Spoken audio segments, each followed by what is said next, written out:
Kada su u pitanju trafostanice prenosnog odnosa 35/10 kV kao objekti od izuzetnog značaja za naš sistem, moram da napomenem da smo prethodnog mjeseca priveli uspješno kraju investiciju rekonstrukcije trafostanice 35/10 kV centar u Podgorici.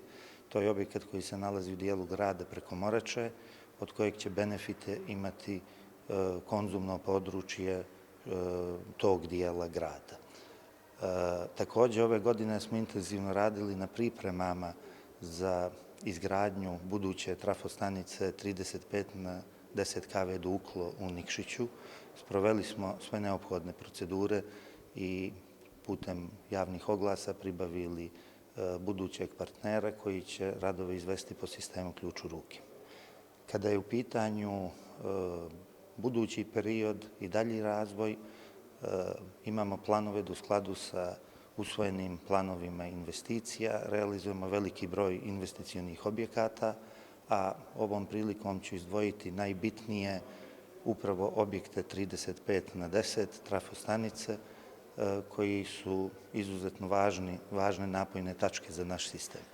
U pitanju su 4 objekta za koja smo u protekle 2 sedmice pokrenuli javne pozive za izbor izvođača po sistemu ključ u ruke. Na prvom mjestu pomenuo bih trafostanicu Grbelj 2, izuzetno važnu investiciju za nas i za mještane Grblja. To je dugo očekivana investicija koja će imati za cilj da poboljša uslove napajanja postojećih korisnika, a isto tako da omogući priključenje novih. Mislim da je ovo vijest koja će žitelje i preduzetnike tog kraja jako obradovati. Takođe, u opštini Kotor planiramo da izgradimo trafostanicu Bigova. Cilj izgradnje dominantno je omogućavanje razvoja turističkih djelatnosti.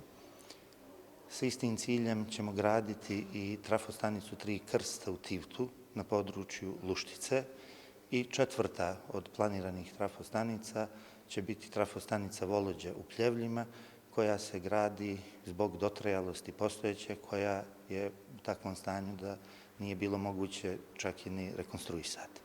Tako da CEDIS, uprkos i energetskoj i ekonomskoj krizi, planira da i u buduće, kao i do sada, kontinuirano razvija distributivni sistem u skladu sa okolnostima, a samo ove planirane investicije izgradnje novih trafostanica 35/10 su vrijednosti oko 10 miliona eura.